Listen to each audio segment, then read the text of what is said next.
Alright, welcome physics students. So in this video we're going to be looking at ground-to-ground projectile motion, which was part of the lesson we missed on Friday. So let's say we have a person who's kicking a soccer ball, and we know, and yay, they're kicking the soccer ball, so we know what the initial speed is that they're kicking the soccer ball. So I'll call that V speed. And the initial, and it's actually initial, so sub naught, and then the initial angle, theta naught, that they're kicking the soccer ball. And let's put the coordinate system on the soccer ball. So when they kick the soccer ball, the Vx direction, which is here, is going to remain constant, but the y direction is going to change. And so this is Vy naught. And so the y direction changes, but the x direction stays constant. And this projectile is going to be completely symmetric. And, excuse me, so Vx is equal to the speed up here times cosine of theta, and Vy naught, which is the variable, or Vy is the variable, is the initial speed times sine of the initial angle. Now, if we actually model this, it's easiest to model this if we look at two situations down here at the bottom. So one, let's say I have a person standing on a platform, and they're standing on this platform, and they're going to throw a ball straight upwards at Vy naught, and they're at rest relative to us. So we know that if they throw the ball straight up, that it's going to decelerate because gravity's acting down, so negative acceleration. And at the top, the velocity in the y direction is 0. And then the ball will fall due to gravity and accelerate, speeding up until you get a final velocity which is equal to negative Vy naught. And this whole path is symmetric, and we've done this before. Okay, so now let's say instead of the platform is fixed, let's say instead I've got a car or a platform that's moving at some Vx. And that Vx is a constant. And the person on this car throws the ball upward with the same initial velocity Vy naught. From the person's perspective on the car, as they're traveling, the ball actually goes straight up and comes straight down from their perspective, because this is an inertial reference frame. So whether the person's fixed on a platform relative to us, or whether, let's take the perspective of the person on this cart, they're going to see the ball go straight up and come straight back down. And this is all neglecting air resistance. So if I put together the Vx component and the Vy component, then I actually get a 2D velocity vector. I wanted red. Hold on. You get a 2D velocity vector from those. And from an outsider's perspective, so the person on the car sees the ball go straight up and straight down. But let's say we're looking from the outside. Then we would see a symmetric path. They would go up to the same exact height. And this should be actually more parabolic. Let me draw it that way. And it would go up to the exact same height as the other ball. So this is a symmetric path. And when the person catches the ball, after the time has elapsed, then they're going to be catching it at a speed that's the same speed as what was thrown. We'll prove that later. But the velocity in the y direction they're catching it at is minus Vy naught, because it's a symmetric process, and you still have this Vx. So what's key thing at the top here, notice that at the top, whether the person's tossing the ball up on a fixed platform or on a moving platform relative to themselves, the height, this h here, let's go look at the top one, this height is going to be the same. So when we're looking at the height and we're looking at the time in the air, then we want to look at the y direction. And then the range is going to be the x direction. And the x direction is just going to be constant velocity, for neglect air resistance, of this car moving. So this is pretty cool how we can set up this projectile motion, or really any projectile motion problem like this. And Actually, let's go to the next page. So there's a couple cool things here. One is if you have a person and you neglect air resistance, who's like on the back of a pickup truck, and let's say they fire an arrow straight up. Well, because of air resistance, we know that the arrow would fall behind the truck as it's moving. But if there was no air resistance, the arrow would actually go upward at an angle and come back and land on the person. Another thing that's kind of interesting about this projectile motion is, so let me go back. So this person here firing the arrow up, because they're on a truck that's moving at a constant velocity, so Vx is constant. Oops, all right. So Vx is constant. Then from their perspective, they would see the arrow go straight up in the air and come straight back down. An outsider would see this parabolic projectile path. Okay, so let's do a concept here.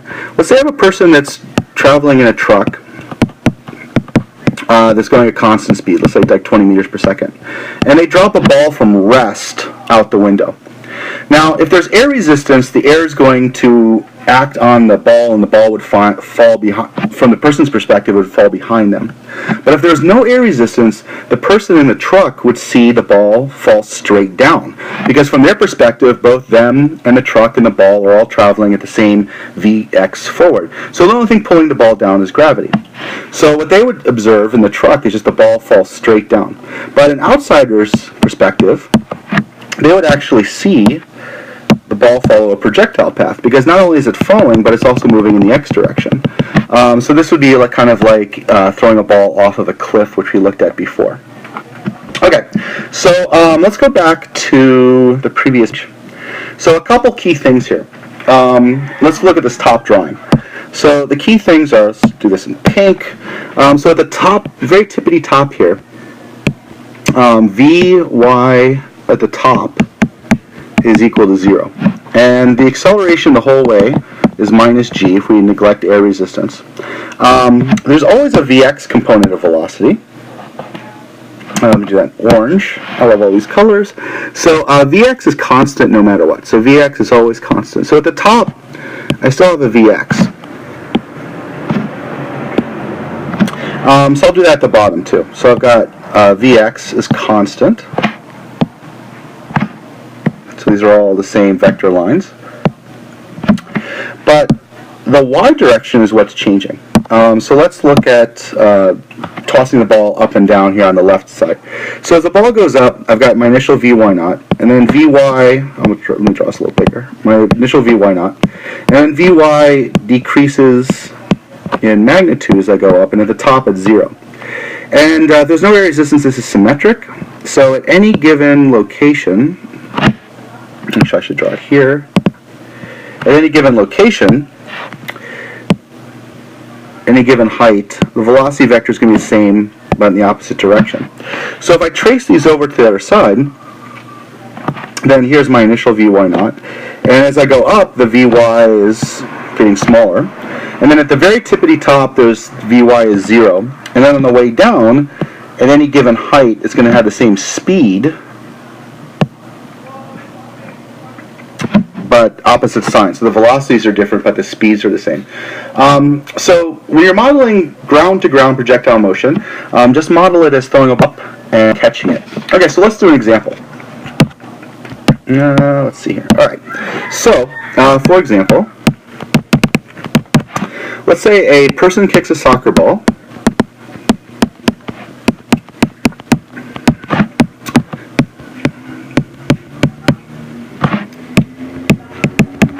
At an initial speed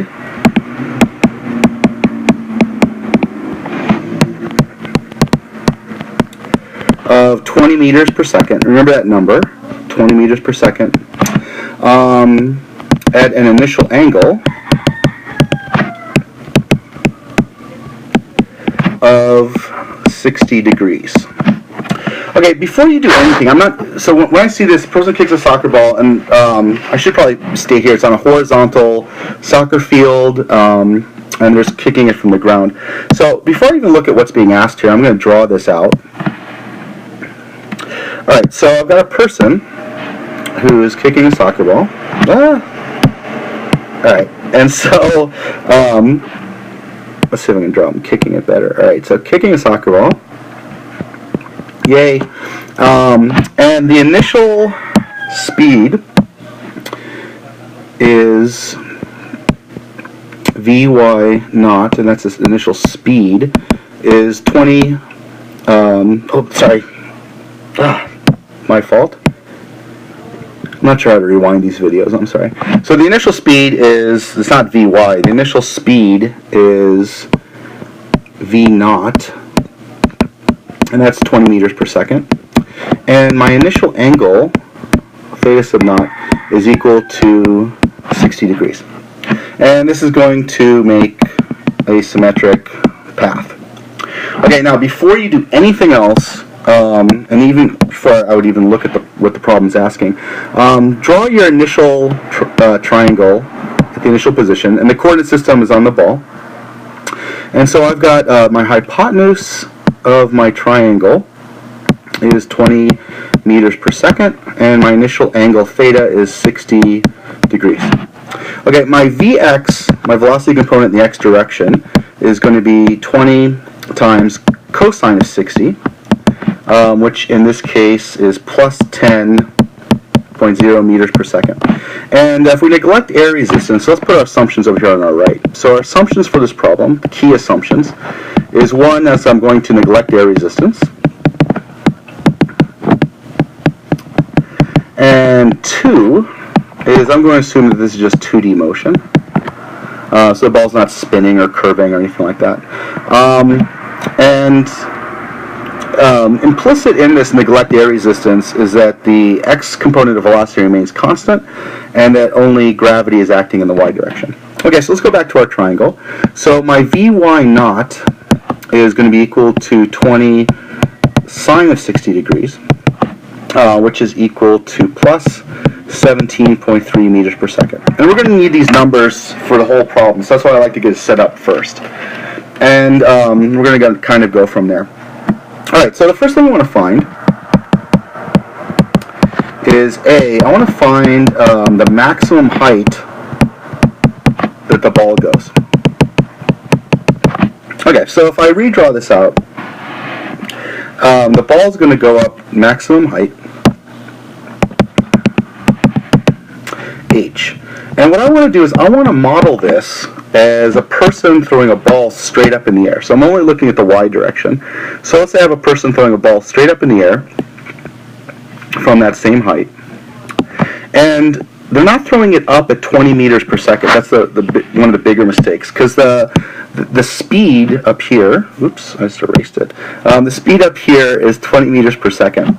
And that's the speed that the ball is kicked, but it's kicked at 60 degrees. Alright, so down here, if we look at this guy, this person is throwing up the ball at initial Vy naught is equal to plus 17.3 meters per second. And we found in the last section, we could figure out the height by going from 0, and I'll call the top here 1. And at the very tippity top, Vy1 is 0. So what we're going to do is, let's go to the next page. So I'm going to model this as just a person throwing a ball up and finding what the maximum height is, because the maximum height is just dictated by the y direction. Alright, so I'm going to use equation number 3 from 0 to 1. So from 0 to 1, I'm going to use equation number 3. So I've got Vy1 squared is equal to Vy naught squared plus 2ay times delta y. Alright, so in this case, I'm putting my coordinate system on my ball. And so, traditional coordinate system. So delta y is going to be my h from 0 to 1. Ay is minus g. And the velocity at the top is 0. And here I'm solving for h. So this is just like solving for the height of a person threw a ball straight up. So if I solve for h, I get h is equal to Vy naught squared over 2g. And so Vy naught is plus 17.3 meters per second. And don't forget to square it, and then 2 times g, which is 9.80 meters per second squared. So if I do that, then my height, my maximum height in the middle, is 15.3 meters.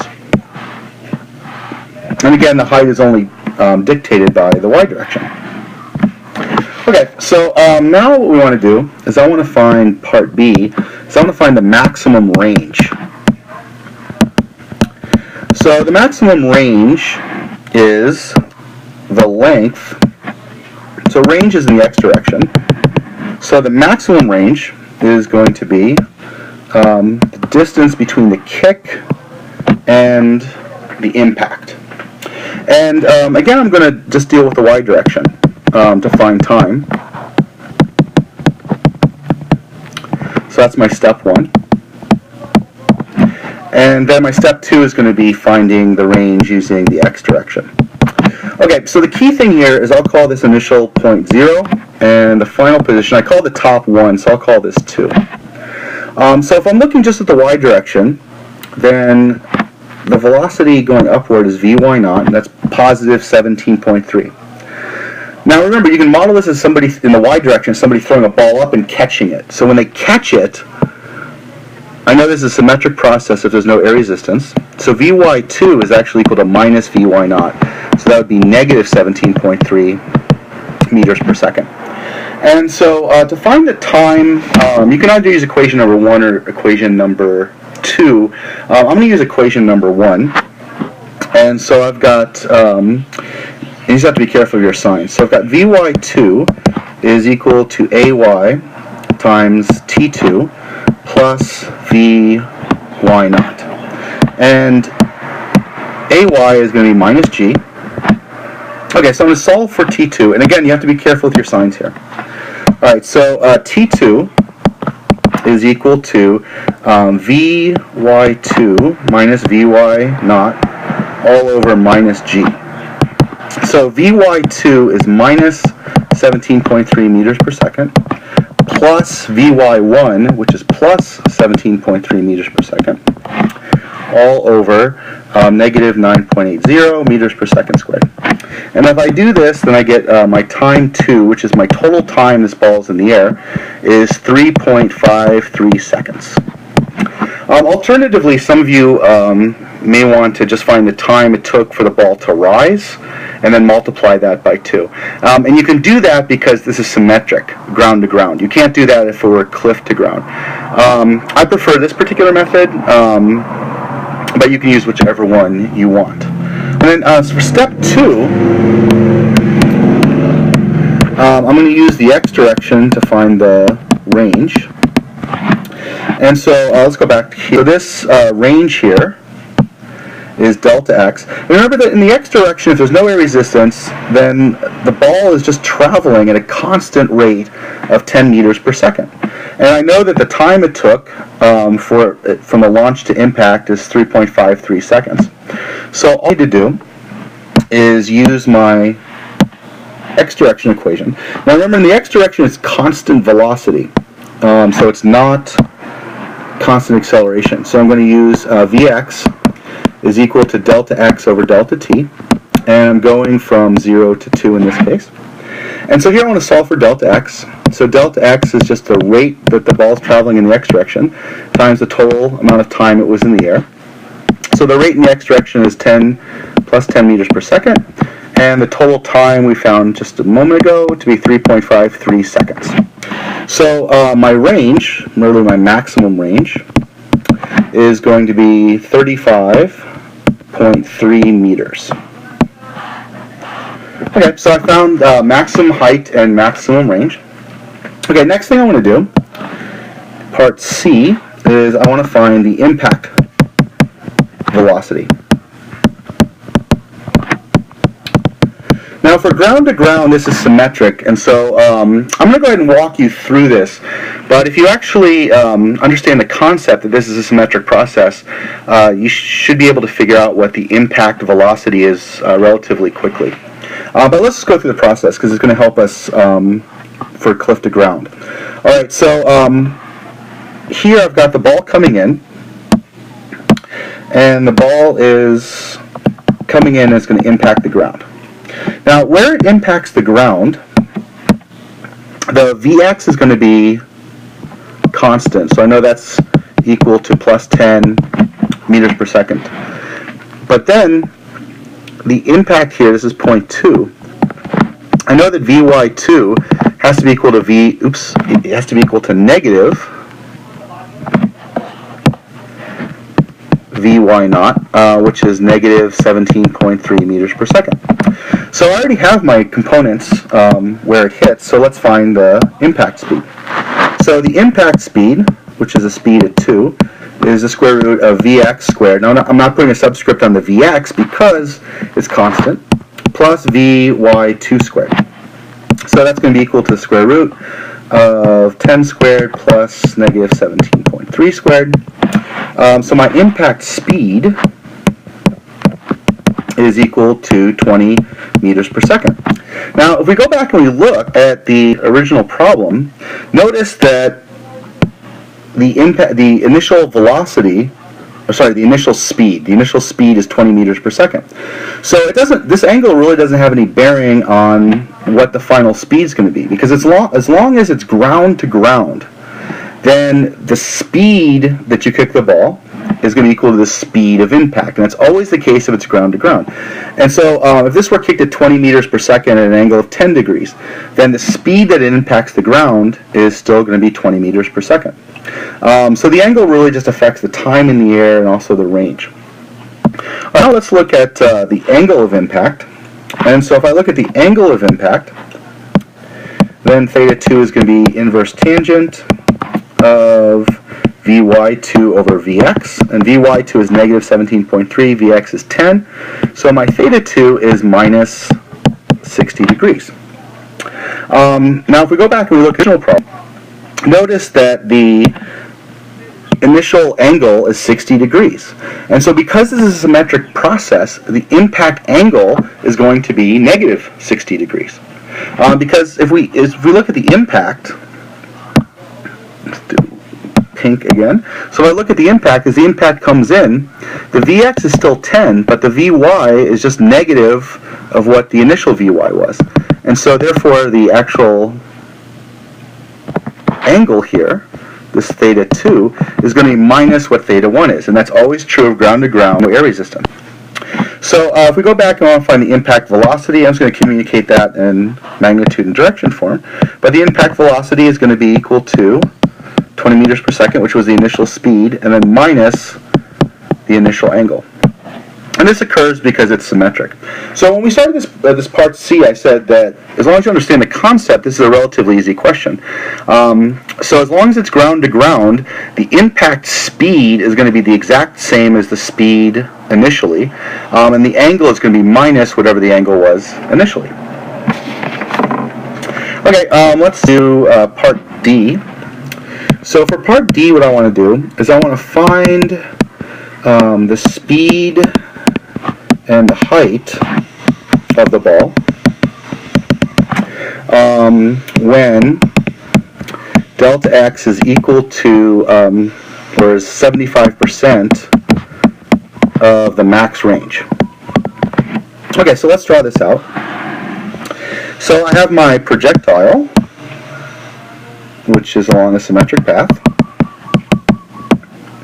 And what I want to do is I want to figure out what my speed and my height are at 75% of the maximum range. So I'm going to call this point 3, and I'm going to just use my initial point as my reference point. So I'm looking for Y3, and I'm also looking for my speed at 3, which would be tangent to the path. I'm not looking for velocity, but I'm just looking for speed in this case. If I were looking for velocity, I could find that angle using the inverse tangent. Okay, so first I have to figure out what 75% of maximum range is. So that's 0.75 times my maximum range, which was 35.3 meters, and that's equal to 26.5. So this distance right here is 26.5 meters. Now, for these problems, if you can find a time, then you're all set. Because remember, the time and everything is dictated in the y direction. So if I can figure out what the time is here, it just blows the problem completely wide open. Now, in this case, I'm given a range. So I'm going to have to actually find the time using the x direction, because if I know the range, I can back out the time. And once I have the time, that blows the whole problem open, and then I'm just going to use y direction. Okay, so I'm going to use the x direction first. So I'm going to use the x direction to find time in this case. Now, even though the y direction dictates the time, I don't know what the y direction is at this point. And I don't know what the y velocity is, but I do have an x velocity. And so I know that in the x direction is constant velocity, so Vx is equal to delta x over delta t, and I'm going to go from 0 to 3 at this point. So if I solve this for t, then my t3 is going to be equal to my delta x over my Vx from 0 to 3. And so my delta x is, really this is plus, so plus 26.5 meters divided by 10 meters per second. And so my time at this point is going to be 2.65 seconds. Okay, now as I said, as soon as you have the time, then you can figure out anything at any point along the path. So now I'm just going to look at the y direction. And let's do the speed first. So I'm going to do the speed. And so the speed at 3, I know is going to be equal to Vx squared plus Vy3 squared. So I'm going to use the y direction to find Vy3.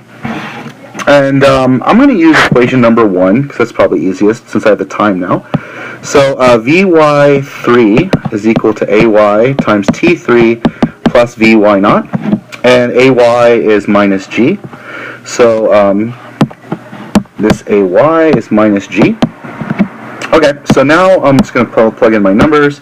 And Vy3 is equal to minus 9.80 meters per second squared times T3, so the time at this point is 2.65 seconds, plus my initial velocity in the y direction is plus 17.3 meters per second. And so my Vy3 is equal to minus 8.67 meters per second. Now, it's possible to get sign errors in here, especially if you're using the third equation. So always do kind of a sanity check and look back at the problem. So let's look at number 3. At number 3, the ball is past the highest point, so therefore it's falling.